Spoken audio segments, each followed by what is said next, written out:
During the second half of the 12th century, a dramatic Muslim revival reaches its zenith under the command of Saladin Yusuf ibn Ayyub, a courageous and brilliant leader, known to contemporary Muslims as Al-Nasir, the Victorious, and to Europeans as Saladin. He seeks nothing less than to unite all Muslims between the Euphrates and the Nile against a common enemy.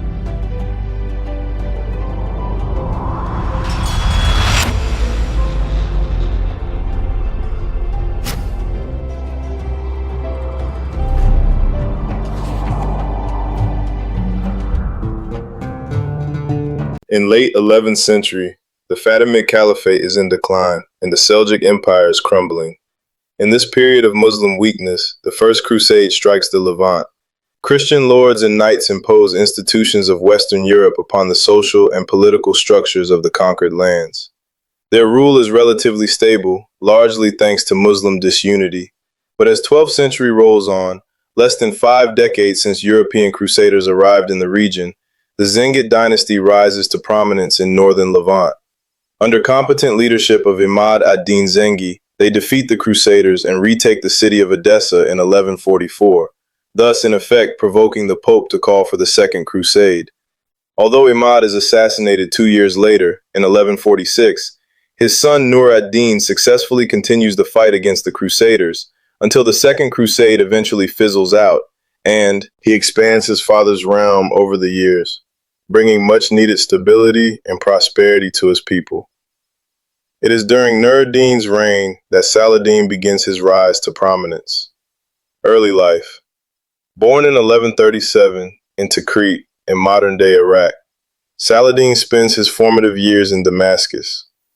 From a young age, he is educated in Greek philosophy, mathematics, poetry, astronomy, law, and above all, he becomes an ardent student of the Quran and theology. His upbringing is helped by members of his family who served as skillful diplomats and administrators, first in the Seljuk Empire and later for the Zengid dynasty. Growing up, Saladin's uncle Shirkuh and Nur ad-Din became his biggest role models. They instilled in him the principles of chivalry, piety, nobility, justice, humility, generosity, brotherhood, mercy, and forgiveness, all of which would come to define Saladin's life and legacy. He joins the military at the age of 14 and is ably trained by his uncle Shirkuh, a military commander in the Zengid army. A quick learner, Saladin soon impresses his mentor. His performance in early battles enables him to take on leading responsibilities in military campaigns, and over the years, he distinguishes himself through his bravery, military leadership, sharp intellect, and loyalty to his leaders. Saladin's star truly begins to rise during the 1160s when Nur ad-Din decides to intervene in the affairs of the weakening Fatimid Caliphate, aiming to forestall Amalric's quest to expand the Kingdom of Jerusalem into Egypt. Recognized as a competent, trustworthy, and ambitious leader, in 1164, Saladin is sent to Egypt as part of the command structure of a Zengid army commanded by his uncle Shirkuh. He becomes an integral part of several campaigns over the years, and his uncle's second in command. By early 1169, the army of Amalric I, king of Jerusalem, is finally expelled from Egypt. Saladin's uncle Shirkuh is named vizier of the Fatimid Caliph, Al-Adid, which gives Nur ad-Din de facto control over Egypt. But just 1 month later, in March 1169, Shirkuh suddenly dies after a short illness. Without his right-hand man, Nur ad-Din's influence in Egypt is threatened, and Al-Adid senses an opportunity to strengthen his own position and quickly appoints Saladin without waiting for a decision from Damascus, thinking that a young vizier with no political power in Egypt will be easy to control. However, the 31-year-old Saladin proves to be more than what Al-Adid has bargained for. The young vizier takes advantage of the Fatimid political system, and through clever tactics, he gradually installs his close family members in key government and military positions, which enables him to consolidate his power enough to overthrow and dissolve the Fatimid Shia Caliphate just 2 years later in 1171, thus founding the Ayyubid dynasty. Saladin can now concentrate on strengthening Egypt as a bastion of Sunni Muslim power, with himself as governor in the name of Nur ad-Din. He revitalizes the economy, establishes civic institutions, and greatly improves education by building a law college in Alexandria and a vast number of schools all over Egypt, giving school administrators and teachers good salaries, which attracts many scholars from across Asia and Europe, turning Egypt into an intellectual powerhouse of the 12th century. He abolishes tolls for Muslim pilgrims who cross the Red Sea and pays compensation to Mecca for any loss of income, a shrewd move that makes him popular among the people and also makes him a patron of Mecca. Saladin transforms Egypt into a salient against the Crusaders by creating an entirely new army, loyal only to him, and starts rebuilding the navy to protect Egypt's coasts. Military forays soon follow to secure and expand the borders, first against Nubia, where hostile remnants of the Fatimid establishment still persist, then into Libya, where Ayyubid armies push west to Tripoli and expel the Norman occupiers. Although Saladin never manages to consolidate his authority west of the province of Barca. Most importantly, Saladin turns his attention towards tightening his grip over Hejaz and captures Yemen, thus gaining control over the Red Sea and its vast maritime trading potential, which immensely increases Egypt's commercial wealth. By all accounts, Saladin is actively building an empire which creates friction with Nur ad-Din, his master in Syria. Tensions rise and almost result in conflict, but then Nur ad-Din dies suddenly in 1174, probably of a heart attack. In the ensuing power vacuum, his 11-year-old son As-Salih cannot fill the void left by his father's death. But Saladin can, and he now sees before him a grand vision. He can unite Egypt and Syria for a holy war against the Christian invaders. He proclaims the need for unity and jihad as reasons to intervene in Syria, and his claims are not without merit. By controlling the Red Sea and by reconquering the area south of the Shabat Castle, Saladin is already recognized as the liberator of the Hajj road. Securing pilgrimage routes from Sudan and Egypt to the holy cities of Mecca and Medina earns him a lot of credibility, and as a result, his arrival into Syria is much welcomed by ordinary people, but not so much by some members of the Zingid dynasty. Nevertheless, Saladin brings most of the Zingid territory under his control, either through diplomacy or military intervention, becoming the Sultan of Egypt and Syria. Meanwhile, across the border, King Amalric I of Jerusalem plans to exploit the political instability in Syria and expand his territory, but he dies of dysentery in July 1174. In Saladin's view, Amalric's death is a sign of God's favor, with the throne passing on to Baldwin IV, a mere boy suffering from leprosy, and the Frankish nobles angling for positions in the kingdom. The threat of a major Christian invasion subsides.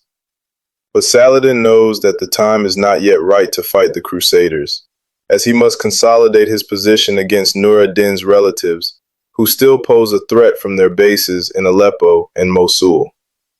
But as Baldwin IV matures, the kingdom adopts a proactive foreign policy.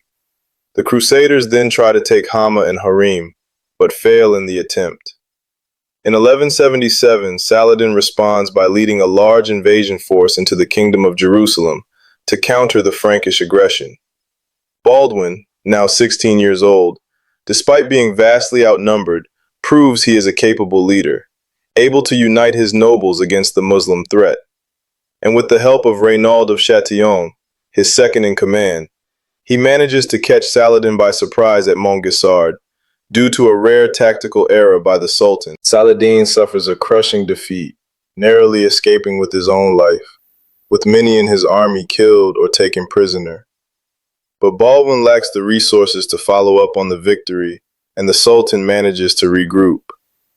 In April 1179, Saladin strikes back and decisively defeats Baldwin in the Golan region, nearly capturing the king.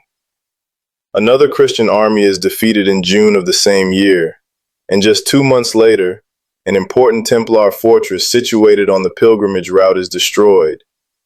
Finally, in 1180, Saladin and Baldwin agree a 2-year truce. But even before the ink is dry, it is clear that the mighty fortress of Karak will become the next flashpoint. Virtually impenetrable atop a steep hill, with its 80-meter entrance tunnel and walls thick enough to withstand the battering of siege weapons, Carac is the home of Reynald of Chatillon. His fortress sits on the key road between Damascus and Mecca, and from there the Baron is able to tax, raid, and rob the passing camel caravans of traders and pilgrims. Truce or no truce? Truce or no truce? Reynald thinks that Muslims should not be allowed to pass freely. In the summer of 1181, he rides deep into Arabia and intercepts a major Muslim caravan, strips the travelers of their possessions, and takes many prisoners. Saladin demands compensation from Baldwin, but the king cannot force Reynald to recompense. Saladin holds a group of Christian pilgrims hostage in Damietta as leverage, but Reynald still refuses to free the Muslim pilgrims. In response, Christian pilgrims are sold into slavery. Then in 1182, Reynald puts more strain on the already delicate truce. The rogue crusader sends troops via Red Sea, declaring that he will destroy the Kaaba and exhume the Prophet's tomb in Hejaz. But thanks to Saladin's naval reforms, Egypt is well prepared. Al-Adil, Saladin's brother and governor of Egypt, dispatches the Ayyubid fleet. Most of the Christian raiders are captured and executed on the order from the Sultan. Eulogies of Saladin abound in the Muslim community, as he is yet again seen as the protector of Islamic holy places and pilgrimage routes. And then the tide turns in favor of the Muslims. In 1183, Aleppo finally surrenders to Saladin, who now becomes the mightiest ruler of the Muslim world, and the leader of a unified Muslim front against the Latin Crusaders. Exercising uncontested authority over Egypt and Syria, he is supported by the Sunni Caliph in Baghdad and is recognized as the Lord of Arabia and patron of the holy cities of Mecca and Medina.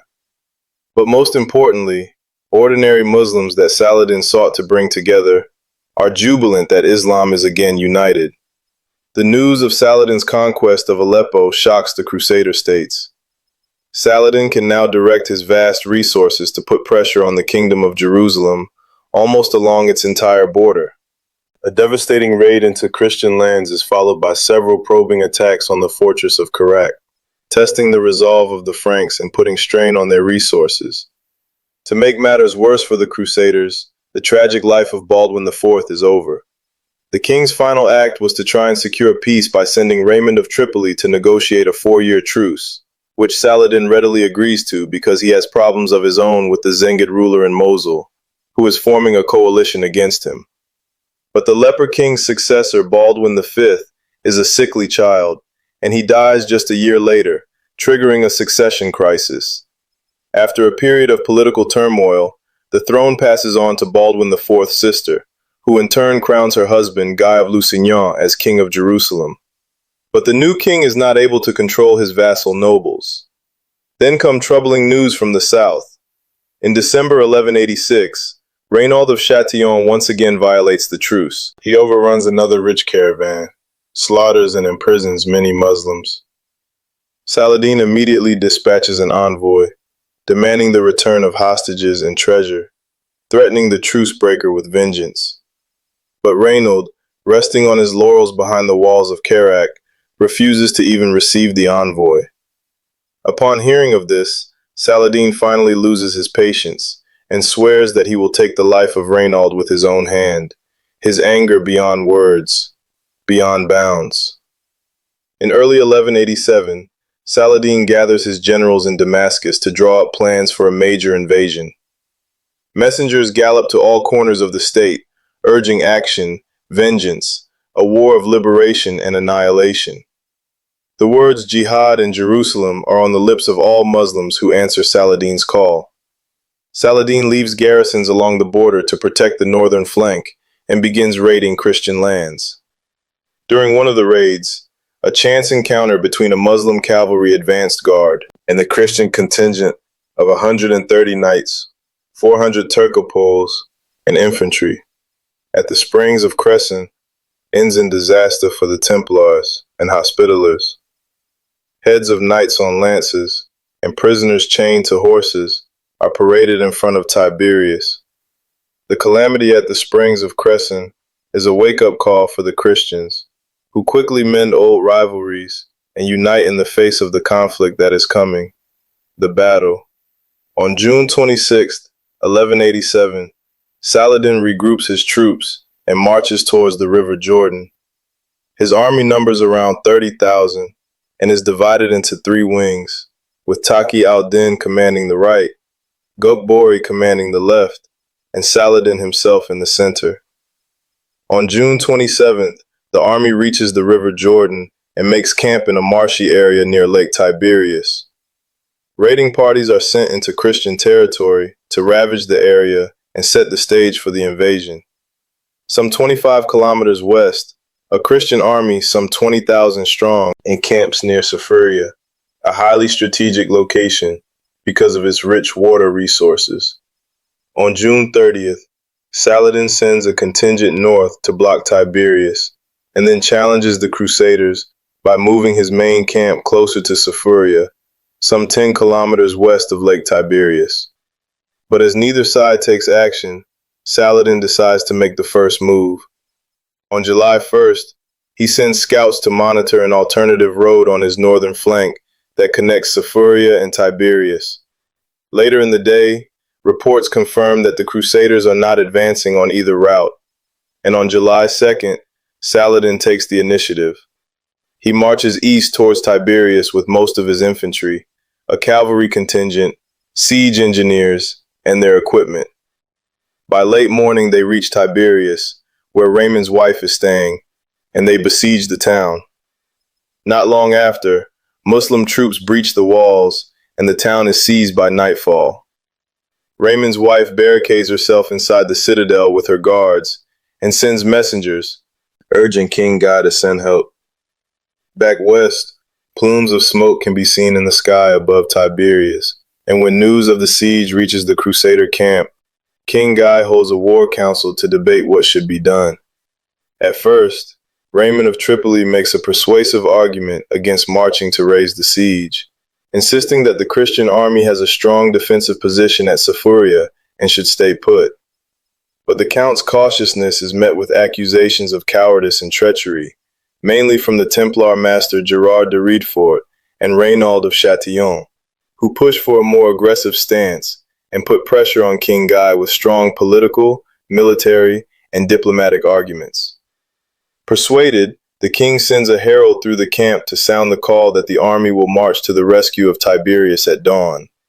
And on July 3rd, the Crusader army makes way. They set out with Raymond of Tripoli commanding the vanguard. King Guy leads the center, where the Bishop of Acre carries Christendom's greatest relic, the true cross, on which Christ is believed to have been crucified. Balian of Ibelin commands the rear guard, where the Templars and Hospitallers are stationed. King Guy orders the men to march with haste, planning to reach the besieged town by the end of the day. But as noon approaches and the sun rises across the clear, cloudless sky, it becomes apparent that the day will be extremely hot. There is no breeze, and the scorching heat slows down the column. By midday, the army reaches the next watering point at the village of Tehran, only 1/3 of the way. But as they press on, there is no escaping the sun and the thick dust raised by the marching troops. It becomes clear to King Guy and his officers that they will not reach Tiberias in a single day. As the column moves away from Tehran, detachments of Saladin's fast-moving horse archers appear from nearby hills and begin harassing the Christians, cutting off their line of retreat. The Crusader infantry closes rank to protect the cavalry against hit-and-run attacks, but the number of casualties in men and animals begins to rise. The day wears on, and the constant harassment and sporadic clashes slow the Crusader rearguard down to a crawl, and they become separated from the rest of the army. Fearing the loss of his elite shock cavalry, King Guy orders the center to stop to allow the rearguard to catch up. He relays the message to Raymond, ordering him to halt the vanguard. But as the entire Crusader column gradually gets encircled by the ever-increasing number of Saladin's horse archers, it becomes clear that they have fallen into a trap. After quickly taking Tiberias, Saladin had time to return, leaving only a small garrison to block the citadel, and with his main contingent, he is now blocking the road. With nightfall fast approaching, the exhausted Christian fighters, slowed by thirst and hemmed in by Muslim forces, cannot fight their way past Saladin's fresh troops. King Guy has no choice but to order his men to make camp where they stand. Not far from the king's tent, the main Muslim contingent also encamps for the night. But the night ahead will be a difficult one for the Crusaders. Their column stretches some 2 kilometers, and is not protected by any natural terrain features. Muslim horse archers continue to pepper the camp throughout the night. Skirmishers clash with the Crusaders and set tents on fire along the camp perimeter. Unable to rest and with their water supplies dwindling, the smoke and the heat from the fire drains the energy from the Christians. Come morning, things quiet down. Saladin waits for the heat to rise and to see what the Christians will do. Crusaders, now without any water and tormented by thirst, have only one aim: the village of Hattin, where there is a water source. They make way across the valley, keeping the same formation of 3 squares, with infantry shielding the cavalry. Saladin's troops set fire to the nearby brushwood, sending choking clouds of smoke on a westerly breeze towards the Crusaders. And with the sun beating down from the clear sky, the Christians push on towards Hattin, desperate to reach the water well. To prevent this, Saladin sends Taqi al-Din's wing galloping to block the valley, determined to fully encircle the enemy and not allow them to quench their thirst. He especially wants to wear down the knights in their heavy cavalry, aware of just how dangerous their frontal charge is. Taqi skirmishers ride in close, then hit and run to test the flanks of the Christians. Horse archers then unleash volley after volley onto the Crusader column, reportedly hundreds. Exhausted, thirsty, and disheartened, the Crusader infantry starts to break away from the mounted knights. They disperse and flee, with a large group heading east towards a hill called the Horns of Hattin, and another group fleeing north towards the village of Nimrin. Seeing the fleeing troops, Muslim riders open gaps their line to draw out the enemy infantry. King Guy and his officers realize that they are doomed unless they can break through. But the Muslims charge the rear of the column, and the Templars and Hospitallers become heavily engaged, forcing Guy to halt for a second time to prevent the cavalry formations from breaking up. But in the front, Raymond of Tripoli is already edging away from King Guy's cavalry formation. As he advances, the Muslim riders begin opening another gap in their line. Raymond decides not to sit and wait. He gathers his knights and charges Taqi al-Din's cavalry. The Muslim riders let the galloping Christians pass through, showering Raymond and his men with arrows as they retreat from the battlefield. Back in the smoke-filled valley, the Christian knights are dying. Guy orders the cavalry to move towards the Horns of Hattin through a gap already created by the retreating infantry. He knows that there are shallow pools of water at the top of the hill and hopes they are not dry. Meanwhile, on the hill, Saladin's troops close in and begin to engage the Christian infantry. Exhausted, the enemy infantry barely put up a fight, and they are quickly overwhelmed. The Muslims then turn towards the King of Jerusalem himself. Throughout the incessant close-quarter fighting, Christian knights gather around to protect the true cross as they retreat towards the hill. But at the top, they find no relief and no water. King Guy rallies the knights and raises his red tent to provide a focal point. But to no avail. Muslim troops push up the slope and engage the Christians. In the melee, the true cross falls into Muslim hands. Seeing this, the surviving Christian knights rally and charge downhill to retrieve it, pushing the Muslim line back. But they have no fight left in them, and they soon begin to take heavy casualties. Finally, King Guy orders them to surrender. The knights dismount and collapse on the ground. King Guy is also found on the ground at his tent, utterly exhausted, barely having enough strength left to hand over his sword. Saladin's army has won a great victory. King Guy is captured along with many nobles and knights, among them Rayland of Chatillon. Saladin orders that ice-cold water be brought and offered to the king. Then, according to Ahmed al-Din, the king, having drunk some of it, handed the cup to Reynold of Chatillon, whereupon the sultan said to an interpreter, "Say to the king, it is you who give him to drink, but I give him neither to drink, nor to eat." By these words, Saladin wishes that it be understood that honor forbade him to harm any man who had tasted his hospitality. And with that, he swings his sword and strikes Reynaud on the neck, thus fulfilling his oath to kill the truce breaker. But more importantly, the large crusader army that is destroyed at Hattin cannot be replaced. Without it, Christian castles, towns, and cities are now defenseless. By 1188, only Tyre and Acre hold out to spur Europe to embark on another crusade. But that is a story for another time. It is worth noting that we mainly focused on Saladin's military achievements in this video. But there is much more to the man who was admired by his European enemies and loved by his fellow Muslims.